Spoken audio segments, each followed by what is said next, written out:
agi luchingba moina aikoina youth si hojik leiriba youth mayam je leiriba situation sida loina it seems like everyone loina se patriot ona nationalist ona aikoina uyeba aduga kaigumba election lakpa matamdasu amako hummaga naha khudimu loina election da thwa yawbudu ui ILP ki holakpadasu amuk ekta naha punama ILP de hekta yawshalle ko adu masi matam gi oiba popular issues na tragana popular movement maduna chumba na traga lanbagi wafam nataba adwaida swing tawagi pot oina udoribra na tragana handaki ja different oina lowra mayolna kamai ui handaki simadi khara different oina lojai koin uzabada ai samaksu I want to fauriba feeling se yam tokhai jaba haidi amna panic oiba pot amada feel tawe haidi handaki matang jida koi se koi gi chapcha film le phok da targadi reva ikhunai si tasing na mut khagani amadi koi furup si mang khagani habasa masigi achongwa pot ama fauri habatare tokai ba movement student gi mahiroi gi movement singda paisamu sim bob tawsari ILP na chingba ado maduda feel tawgi basi maduga yengro targadi handaki yam tin hele aduga loinana matam gi tungina koi yuching sisu adumak humaga chatli habsimadi yam mayek senge aduga ngasai ozanu thambiba value sharing se masi ma yam tangai fade aduna akhoi ngasi akhoi da tamiba education system bu oiro natragana hingliba mahingi paring sida bu oiro akhoi si akhoi gi horuk logi wafam si kya nei nei daba aduga akhoi gi puari si masak muna khangdaba masina maram orkanda akhoi si akhoi gi iramdam irepa ifrup ki oiba wakalon si akhoi irepa iramdum shibagi spirit to lejaba targasu mapung fan fudokpa ngamdaba amadi mapung fan akhoi da kani implant to bangam doi wafam di lei haitare mar masi akhoi na ngasai na hajakiba education system da akhoi gi oiba puari mek sengna nainadaba amadi loinana sigi hana lejaramba akhoi gi khunai gi ba kanglon sing for example fa akhoi phunga lairuga si mulakpi potam lakrai tare aduna lairiba ahan laman oza singa naha singa leinagadaba mari amadi khunai ga naha singa leinagadaba mari pa maramdam ga lairiba naha singa leinariba mari singsa masi tam tamna lapthokiba ado ngahanga ki oiba potta ngahanga ki oiba akhoi gi liching amada amung chatpa masina maram orkanda tung koina akhoi gi thamoi da wakhal pukning da ireba ki film ja akhoi kanda be ade habi wakhal ja masi khalak khanba targa su mapung phada bran khale do handak ki matang da di miam si thoi ba thodok sina maram orkanda hena kitang seriousness amadi mamitai ai samak ta su adumak khudam ji phijage aduna seriousness amadi mathok ko madu mami mi tai tawatabu masigi mami se tung koina khoina yokpa mathok tai masi yohogdaba targadi akhoi ngahanga ki oina chat adum chat hani film do leib targadi masi tasengna akhoi gi yam laibak thibani maram baduna akhoina pithrivi gi puari sing nei no matam da su tukai ba revolutions me ama mapung oina akhoina panchara matam da arab spring gi paring da egypt ki tunisia gi oiba akhoi gi moi gi oiba pandam sing sa naha singna akanba yo changsala kana phanghi ar bangladesh ki language movement da su naha gi ochoba role lauki aduga mai su pak ki loina na tukai ba akhoi gi Philippines da Vietnam da East Timor da hokiba moigi people's movement sing da su naha gi oiba thodang chong lokiba haibetare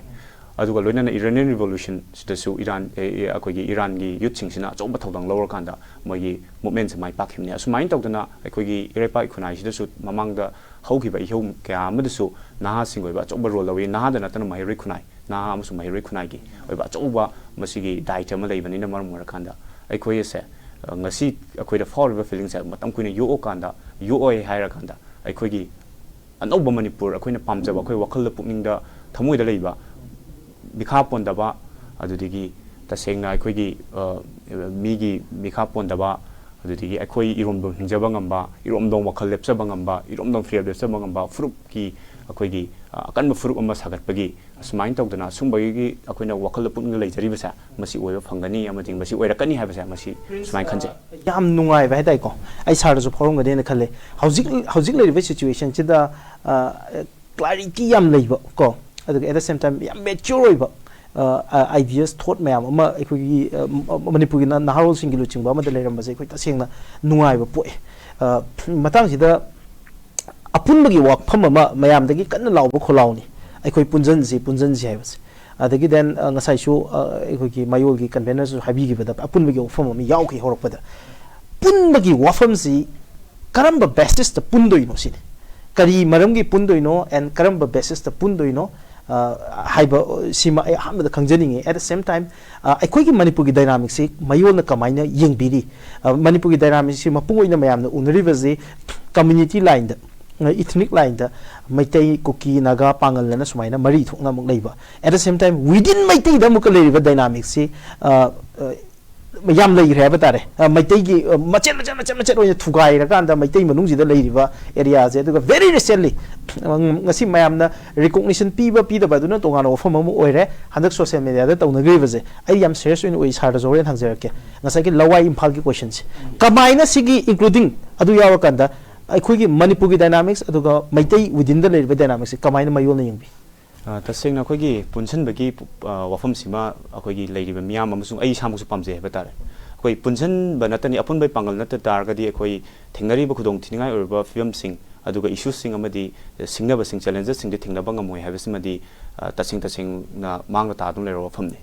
मरम अदुना अखोई पुनसनबगी वफमसिदा ngasi बक्ता अखोई पुनसनबा ngamdabagi si issue अमोइना दिन अदुमक लेरि तबतबु अखोई अइना सुम यंगजबा मतमदा मणिपुर से यामना complex of society अमा खगोय अदो लिसिंग अनि हेनबगी पुवारीसु लेजबा अखोगी नाता अखोगी इरोंदा अखोगी इयेक्ता अदुदिगी अखोगी ओइबा लाइनिंगी लमदसु अखोई थाक याम वांगे बायबा तारे मरम अदुना स्कूल ऑफ थॉट से टोकाय टोकाय म्याम थोलकपा खुनायमा अदुगी इफुरुमा इरमदम ममगी ओइबा सक्तम नसी स्माइना सागतकदबनी अदुगी स्माइन ऑलरेडी फगनी हाबिगी वखलोन सी टोकाय टोकाय एंगल दगी पिरकपन मरमुर कांदा अखोगी वफम से मागी वखलों हेन मपुंग चटनब होनरपी फिल्म स्वाई एरिया माले पुनसनब याद्रीसे तसेंना मरैबा मरमदम से थुगाई गेना थोलपदी अमत नते है तारे मरैबा मरमदम से अफब मियेंग अफब खुनाय सेमनबगी थोलप गातनी तबतबु पुनसनब यादब वफम से गसाइना हाइजखिबा अखोई याम कॉम्प्लेक्स ऑफ सोसाइटी ओइबनिना स्कूल ऑफ थॉट्स यामबा लोइनना मसीगी पुनसनबगी एजेंट मसीगी वफम से मसी पुरके हाइबा तारगदी अखोई अखोई कोर एजेंडा हम लेफम थे अद कोर एजेंडा से गसाइना पंचम यावसर अखोई इरेबा इरमदम इफ्रुप से सिबी थाक्ता वारे अखोई मिटोप म्यानजा सिंगल लान तारे मरमदुना अखोई अखोई ओइबा इरेबा इफ्रुप इरमदम से मसी कनबसिना अखोई कोर एजेंडा ओइरकांदा मसीगी वफम से मसीदे इंजलकांदा अखोई हाइरिबा अखोई नैरिबा मागी अगी ओइबा वखलोंदो खितंग नाथैरगा अखोई मसीदा म्याम याब वफम मधुद पुन इनमिनबम चंगे मधुकांददी अखोई पुनसनब यादबी प्रॉब्लम थोलोइना खंजे अदुगा लुचिंगबा अमखक्ति अखोई याम वाटली अमदी थोलक्ट्री अमा वाटपन मरम कान ngasi अखोई सुमाइना पुनसनब यादबी प्रॉब्लम थोकपने हाबे तारे अखोई इकुई कुइदबिदा नखोइना मॉडर्न मणिपुर साकपो मतमदा अखोइना याम खुदम यामना सिग्निफिकेंट ओइबा रोल ओबिगिबसे हिजम इरावत अदु हिजम इरावत कुंबा लुचिंगबा मा हुजि थोलक्ट्रीबना अखोई तसेंगना अखोई लुचिंग मखादा अखोई चट्टबगी अखोई मामांगी मामाना थोकपगी लेवल अमदा चटनबगी मदु अवाब प्रॉब्लम दुनी लवी अदुबु ngасai luching bai ju akoin aseng ba truth haibaduni aseng ba wakholon puthokpa ngamba miyamna pam wakholon puthokpa ngamba haibaduni ado masi nomadi soina akoi matamna dum purakani na logjei ko aduna matamna purakanda hariba achumba aseng ba luching bado madu tholakani madu kandu da ngasai tukai ba statement myama thesis myama thamnari ba sa masi da amuksu antithesis myama tholakanda अखोई मुक्नरीदना मदुगु अदुबु अचुम्बदे थिगे हाय तारगदी thesis अमसु antithesis से अमुक synthesise तौरकांदा मसिगी ओइबा अपुनबा पोतुना अमुक new thesis अम सागमिनरकांदा अदुगा मदु अचुम्बदो अखोई थिदोकमिनसी अदुगा हारिबा मसिगी process है मसि अखोइना dialectical process हाइनसु खंगनबनी हारिबा dialectical process ना सुम खुनाइजि ताथरकांदा सोइनमकी मतमना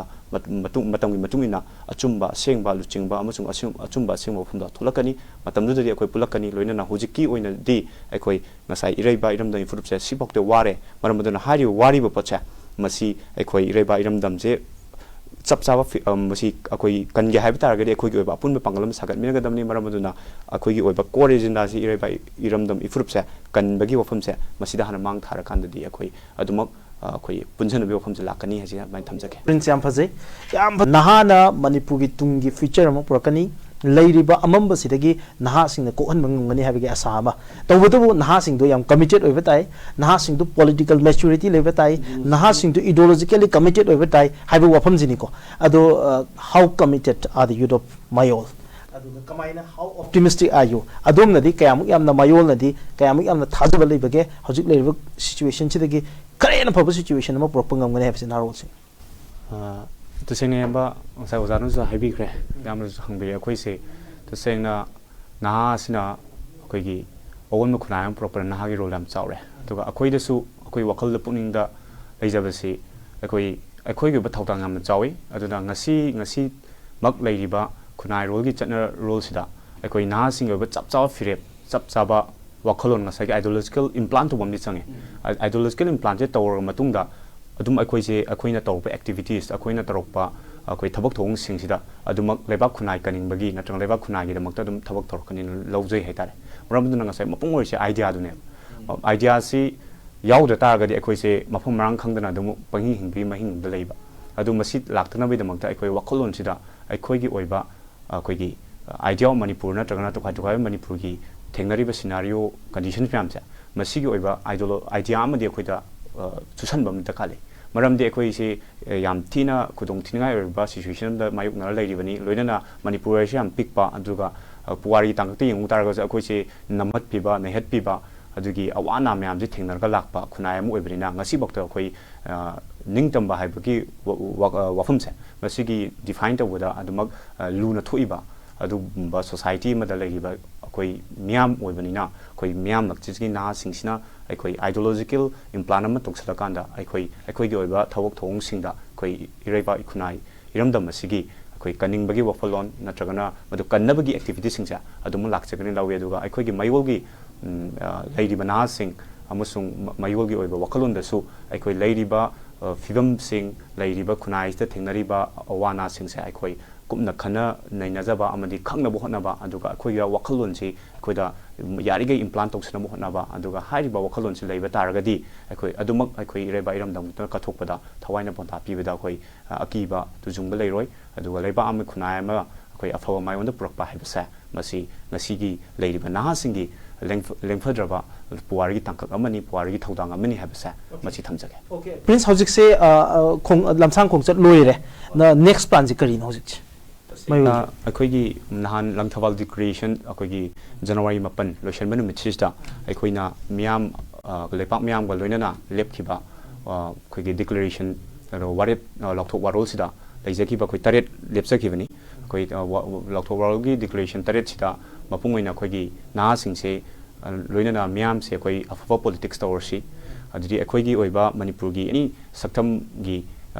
ꯃꯅꯤꯄꯨꯔꯒꯤ ꯁꯛꯇꯝꯁꯦ ꯁꯥꯒꯠꯅꯕ ꯍꯣꯠꯅꯕ ꯂꯣꯏꯅꯅ ꯃꯅꯤꯄꯨꯔꯒꯤ ꯁꯛꯇꯝꯗ ꯁꯤꯡꯅꯔꯛꯄꯁꯤꯡꯁꯦ ꯑꯩꯈꯣꯏ ꯃꯤꯇꯩꯁꯤꯡ ꯂꯣꯏꯅꯅ ꯂꯩꯔꯤꯕ ꯌꯦꯜꯂꯣ ꯐꯨꯔꯨꯞꯁꯤꯡꯅ ꯑꯩꯈꯣꯏ ꯑꯃꯠꯇ ꯑꯣꯏꯕꯒꯤ ꯂꯤꯡꯖꯦꯜ ꯑꯃꯒ ꯂꯣꯏꯅꯅ ꯑꯃꯠꯇ ꯑꯣꯏꯕ ꯐꯤꯔꯦꯞ ꯑꯃ ꯂꯦꯞꯃꯤꯟꯅꯔꯀꯥꯟꯗ ꯑꯩꯈꯣꯏ ꯊꯦꯡꯅꯒꯅꯤ ꯃꯗꯨ ꯃꯥꯏ ꯂꯩꯗꯨꯅ ꯆꯦꯜꯂꯣꯏ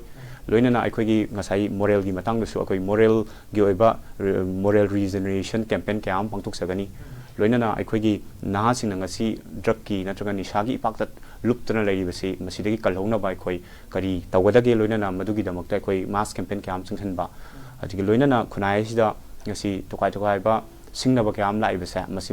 ꯃꯁꯛ ꯍꯦꯟꯅ ꯈꯪꯗꯣꯛꯅꯕ ꯑꯩꯈꯣꯏ ꯂꯝꯁꯥꯡ ꯈꯣꯡꯆꯠꯁꯤꯗ ꯆꯤꯊ ꯅꯥꯟꯊꯍꯧꯕꯁꯤꯡꯗꯨꯁꯨ ꯍꯦꯟꯅ ꯑꯃꯨꯛ ꯃꯈꯥ ꯇꯥꯅ ꯃꯤꯌꯥꯝꯗ ꯑꯩꯈꯣꯏ ꯃꯥꯁ ꯀꯦꯝꯄꯦꯟ ꯑꯃꯒ ꯂꯣꯏꯅꯅ ꯃꯈꯥ ꯆꯠꯊꯕ ꯑꯁꯨꯝꯕ ꯊꯕꯛ ꯊꯧꯑꯣꯡ ꯃꯌꯥꯝꯁꯦ ꯃꯁꯤ ꯃꯈꯥ ꯆꯠꯊꯒꯦꯅ ꯂꯧꯖꯔꯤ ꯄ꯭ꯔꯤꯟꯁ ꯑꯍꯥꯟꯕ ꯁꯤꯗꯁꯨ ꯀꯟꯁꯦꯞꯆꯨꯑꯦꯂꯥꯏꯖꯦꯁꯟꯗꯁꯨ ꯄꯜꯂꯦ ꯑꯗꯨꯒ ꯍꯧꯖꯤꯛꯁꯨ ꯍꯥꯏꯕꯤꯈꯤ ꯅꯍꯥꯔꯣꯜꯁꯤꯡꯅ ꯄꯣꯂꯤꯇꯤꯛꯁꯇ ꯌꯥꯎꯕ ꯍꯥꯏꯕꯒꯤ ꯋꯥꯐꯝꯁꯦ ꯍꯥꯟꯅꯁꯨ ꯃꯅꯤꯄꯨꯔꯗ ꯅꯍꯥꯔꯣꯜꯁꯤꯡꯒꯤ ꯑꯣꯏꯕ ꯍꯥꯏꯗꯤ ꯁ꯭ꯇꯨꯗꯦꯟꯠ ꯕꯣꯗꯤꯁꯤꯡꯒꯤ ꯂꯦꯚꯦꯜꯗ ꯑꯦꯝꯁꯨꯗꯒꯤ ꯍꯧꯔꯀꯥꯟꯗ ꯉꯁꯤ ꯐꯥꯎꯕꯗ ꯌꯨꯠꯀꯤ ꯄꯣꯂꯤꯇꯤꯛꯁ ꯑꯃ ꯑꯗꯨꯝ ꯂꯩ ꯁ꯭ꯇꯨꯗꯦꯟꯠ ꯄꯣꯂꯤꯇꯤꯛꯁ ꯑꯃ ꯁꯤꯚꯤꯜ ꯁꯣꯁꯥꯏꯇꯤꯒꯤ ꯂꯦꯚꯦꯜꯗꯁꯨ ꯌꯨꯠꯀꯤ ꯄꯣꯂꯤꯇꯤꯛꯁ ꯑꯃ ꯑꯗꯨꯝ ꯂꯩ ꯃꯇꯝ ꯃꯇꯝꯒꯤ ꯏꯍꯧꯗ ꯀꯔꯝꯕ ꯃꯈꯜꯒꯤ ꯄꯣꯂꯤꯇꯤꯛꯁꯅꯣ ꯃꯌꯣꯜꯅ ꯍꯧꯖꯤꯛ ꯃꯣꯇꯤꯚꯦꯠ ꯇꯧꯔꯤꯕ ꯄꯣꯂꯤꯇꯤꯛꯁ तसेंगा मयोंग उजबदा पॉलिटिक्स से अनी थोकना यंग बे लेइबा पॉलिटिकल सिस्टम सी मतुंगिना इलेक्टोरल पॉलिटिक्स अमा अदुगा लोइनाना अखोगी खुनाय अमगी फुरुप की ओइबा आइडेंटिटी पॉलिटिक्स अदुगा लेइबा खुनाय अमगी फुरुप की ओइबा पॉलिसी प्लानिंग लेपगी गवर्निंग तौबगी मदुगी पॉलिटिक्स अमा अद इलेक्टोरल पॉलिटिक्स से मसी जम मथौ ताबा हाइतारे डेमोक्रेसी चपलेबा अमदा अखोइसी लेरुबनिना अरुना अदुगी इलेक्टोरल पॉलिटिक्स से मसी तसेंगा मतम सांगैदगी हाइतारे 70 years मुक्सी अखोई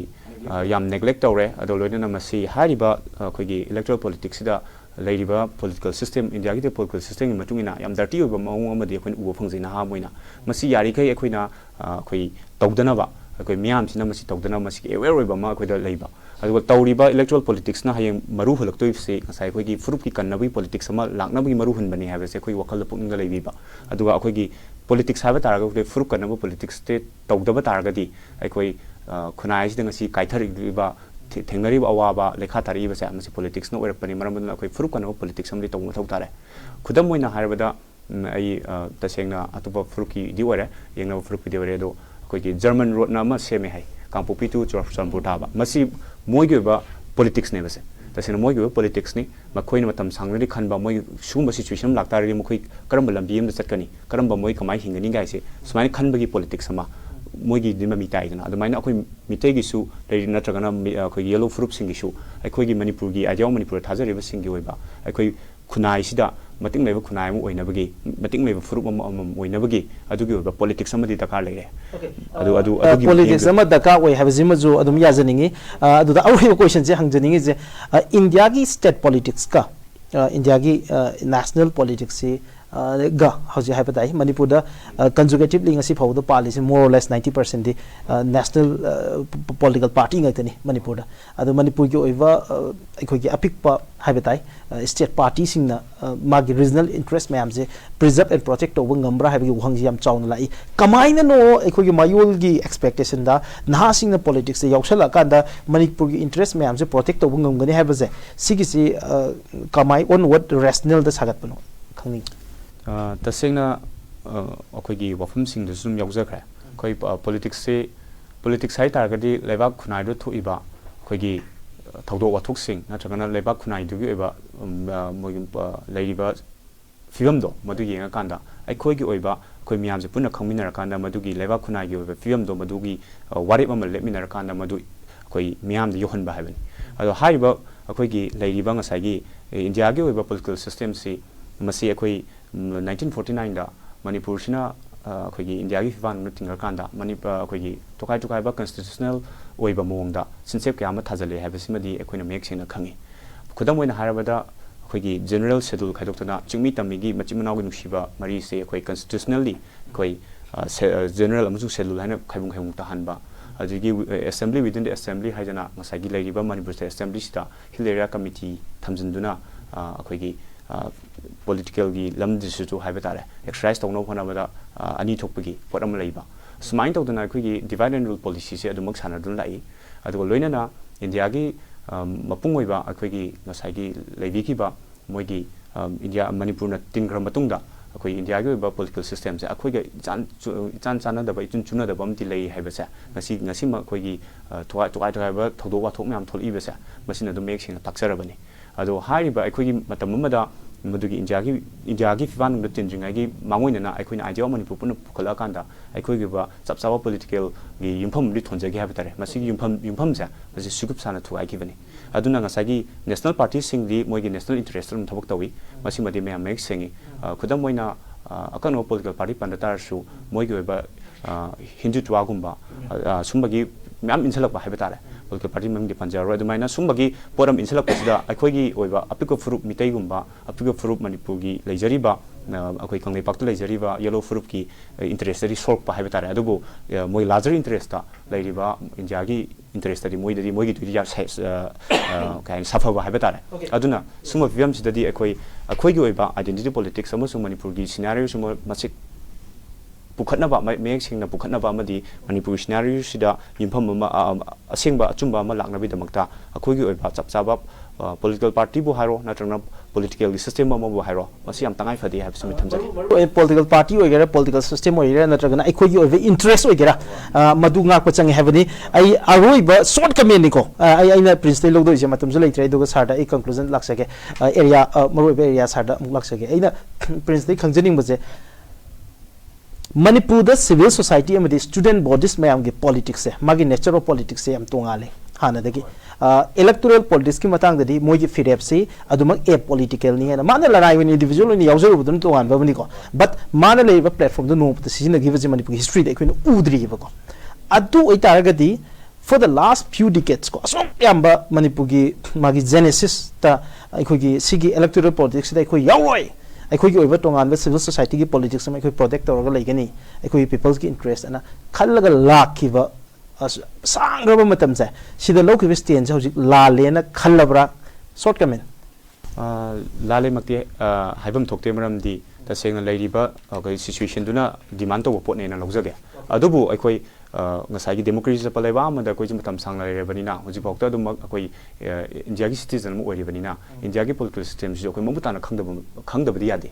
aduna maram warkan ai koi ngasai electoral politics sa masi shu ngasai kon haja khiba ngasai koi gi furup kan nabi politics tok se ha betar gadi koi electoral politics ta khandori ba koi gi miam gi luching badune adoi tar gadi sai gi area sida koi legislature pai dori ba sing se ngasai koi gi leiriba electoral politics na khalak tori bani na electoral politics so koi dum mai onsen ba madi masi da kupna ying ba madi mathau tai na thamjake.